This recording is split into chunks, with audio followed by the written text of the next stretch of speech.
మన భారతీయ హైందవ సంస్కృతిలో మాతృత్వానికి ఒక ప్రత్యేక స్థానం ఉంది. మనం అమిత భక్తితో కొలిచే సాక్షాత్తు భగవంతుడినే బిడ్డగా భావించి సేవలందిస్తూ ఆప్యాయత అనురాగాలను పంచిన మాతృమూర్తులు మన పురాణేతిహాసాల్లో పలువురు కనిపిస్తారు.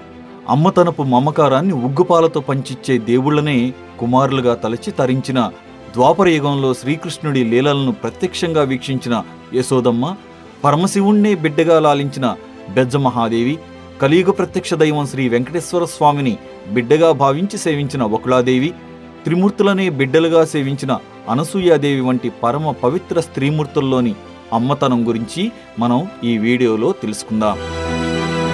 Welcome to hidden folder.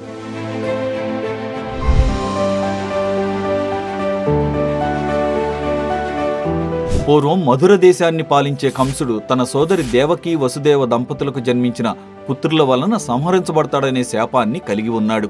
ప్రాణభయంతో అతడు తన సోదరి దేవకి, ఆమె భర్త వసుదేవుణ్ణి కారాగారంలో బంధించి వారికి పుట్టిన బిడ్డలను సంహరిస్తుంటాడు. ఆ విధంగా పుట్టిన బిడ్డలు ఒక్కొక్కరుగా కంసుడి చేతిలో మరణిస్తుంటే బాధతో ఉన్న వారికి కొంతకాలానికి శ్రీకృష్ణుడు జన్మిస్తాడు. ఈ విషయం తెలిస్తే తన అన్న కంసుడు కృష్ణుడికి హాని తలపెడతాడనే భయంతో దేవకి తన బిడ్డను గోకులంలో ఉన్న నందుడు, యశోద దంపతులకు ఇచ్చివేయాలని భర్త వసుదేవుణ్ణి కోరుతుంది. దీంతో ఒక బుట్టలో కృష్ణుణ్ణి ఉంచి దాన్ని తలపై పెట్టుకుని వసుదేవుడు గోకులానికి బయలుదేరతాడు. సముద్రుడితో పాటు సాగర జలచరాలు కూడా దారినిచ్చి సాయం అందిస్తాయి. నిద్రిస్తున్న యశోద పక్కన బాలకృష్ణుణ్ణి పడుకోబెట్టి యశోద జన్మనిచ్చిన పసిపాప యోగమాయను తీసుకుని వెళ్తాడు. కంసుడు ఆమెను కూడా సంహరించడానికి సిద్ధమవగా ఆమె అతనికి అందకుండా వింధ్య పర్వతానికి ఎగిసి వింధ్యావాసిని దేవిగా మారింది. చిన్న వయసులోనే తన అల్లరి పనులతో చిలిపికృష్ణుడిగా పెరిగిన శ్రీకృష్ణుడు తన మేనమామ కంసుణ్ణి సంహరించి దుష్ట శిక్షణ చేశాడు. తల్లి ప్రేమకు వాత్సల్యానికి ప్రతీకగా యశోదమ్మ వెన్నదొంగ అయిన చిన్ని కృష్ణుణ్ణి రోకలికి కట్టివేయడం, గోపికలను కృష్ణుడు ఆట పట్టించడం, తన నోటిలో సమస్త భూమండలాన్ని తల్లి యశోదకు చూపడం వంటివి చూసి సాక్షాత్తు భగవత్ స్వరూపుడే తన బిడ్డగా పెరుగుతున్నందుకు సంబరపడుతుంది. కారణజన్ముడైన శ్రీకృష్ణుడి జననం నుంచి లోక కళ్యాణార్థం ఆయన చేసిన దైవ కార్యాలకు ప్రత్యక్ష సాక్షిగా సాక్షాత్తు శ్రీ మహావిష్ణువునే బిడ్డగా లాలించే భాగ్యం పొందిన గొప్ప తల్లి యశోదమ్మ.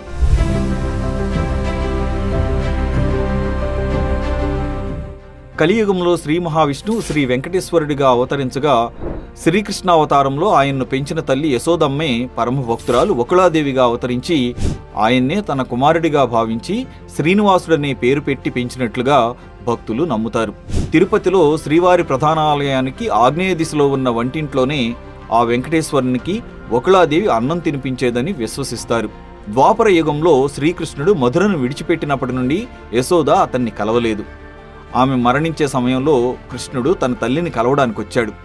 ఆమె విచారంతో కృష్ణుడి వివాహాన్ని తాను చూడలేకపోతున్నందుకు బాధపడగా శ్రీకృష్ణుడు తన తల్లి బాధను అర్థం చేసుకుని తదుపరి జన్మలో తాను వెంకటేశ్వరుడిగా జన్మించినప్పుడు ఆమె కోరిక నెరవేరుతుందని చెప్పాడు. ఆ తరువాత ఆకాశరాజు కుమార్తె పద్మావతి అమ్మవారితో శ్రీ వెంకటేశ్వరుడి వివాహం జరగడంలో కీలక పాత్ర పోషించి తన కుమారుడి వివాహం చూడాలనే కోరిక తీర్చుకున్నట్లుగా భక్తుల విశ్వాసం.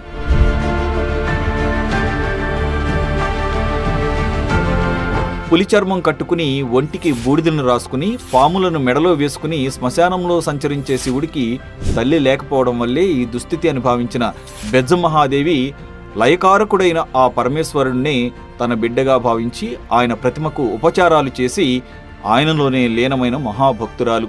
పరమశివుడి ప్రతిమనే శిశువుగా భావించి నలుగుతో స్నానం చేయించేది. కళ్లకు కాటుక పెట్టి అందంగా అలంకరించేది. నడక నేర్పడంతో పాటు ఊయల్లో వేసి జోలపాడుతూ నిద్రపుచ్చేది. ఆమె తల్లి ప్రేమను చూసి ముగ్ధుడైన శంకరుడు కూడా ఆమె కోరినట్లే 5 ఏళ్ల బాలుళ్లా ప్రవర్తించేవాడు.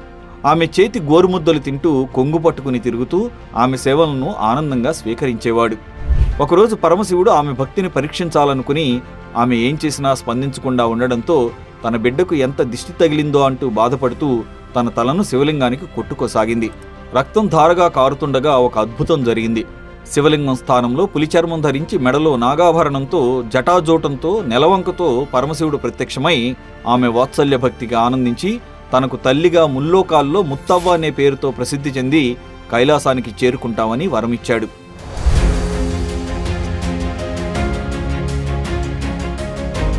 అత్రి మహర్షి ధర్మపత్ని మహాపతివ్రతా శిరోమణి సతీ అనసూయాదేవి నారదుని కోరికపై గులకరాళ్లను గుగ్గిళ్లుగా మార్చి ఆయన ఆకలిని తీర్చింది. తీవ్రమైన తపస్సుతో మందాకిని నదిని భూమిపైకి రప్పించి ఋషులు జంతువుల బాధలను తొలగించింది. అరణ్యవాస కాలంలో సీతకు పతివ్రతా ధర్మాలను ఉపదేశించింది. ఈమె పతిభక్తికి మెచ్చిన అత్రి మహర్షి అష్టాక్షరీ మంత్రాన్ని ఉపదేశించాడు. తన భర్త మరణాన్ని ఆపేందుకు సూర్యుడిని ఉదయించకుండా ఆపిన కౌశికుడనే బ్రాహ్మణుడి భార్య సుమతిని ఒప్పించి సూర్యుడిని ఉదయించేలా చేయడంతో పాటు సుమతికి పతిభిక్షను ప్రసాదించింది. తన పాతివ్రత్యాన్ని పరీక్షించడానికి లోకమాతలు లక్ష్మీదేవి, పార్వతీదేవి, సరస్వతీదేవిలు తమ భర్తలైన త్రిమూర్తులను సాధువుల రూపంలో తన ఆశ్రమానికి ఆతిథ్యానికి పంపి నగ్నంగా వారికి వడ్డించమని కోరగా పరమసాధ్వి అయిన అనసూయాదేవి త్రిమూర్తులపై పవిత్ర జలాన్ని చల్లి వారిని పసిపాపలుగా మార్చి మాతృత్వాన్ని పంచిన గొప్ప మాతృమూర్తి అనసూయాదేవి. అందుకు సంతోషించిన దేవతలు ఆమె కోరిక ప్రకారం త్రిమూర్తులైన బ్రహ్మ, విష్ణు, మహేశ్వరులను బిడ్డలుగా జన్మించేలా వరమివ్వగా త్రిమూర్తుల అంశతో 3 ముఖాలతో దత్తాత్రేయుడితో పాటు దుర్వాస మహర్షిని, చంద్రుణ్ణి కుమారులుగా పొందింది. పురాణేతిహాసాల్లో, వేదోపనిషత్తుల్లో ఎంతో గౌరవింపబడే స్త్రీమూర్తులు దేవదేవుళ్లకే మాతృమూర్తులుగా అవ్యాజమైన ప్రేమ ఆప్యాయతలను పంచి లోక కళ్యాణంలో భాగస్వాములై హిందూ సనాతన ధర్మంలో పరమ పవిత్రంగా నేటికి ఆదర్శ మాతృమూర్తులుగా నిలిచిపోయారు. వారి బాటలోనే ఎందరో మహిళామూర్తులు అనాథలకు, అభాగ్యులకు అమితమైన అమ్మ ప్రేమను పంచుతూ ఆదర్శప్రాయంగా నిలుస్తున్నారు. ఇలాంటి మరిన్ని వీడియోస్ కోసం హిడెన్ ఫోల్డర్ యూట్యూబ్ ఛానల్ని సబ్స్క్రైబ్ చేసుకోండి.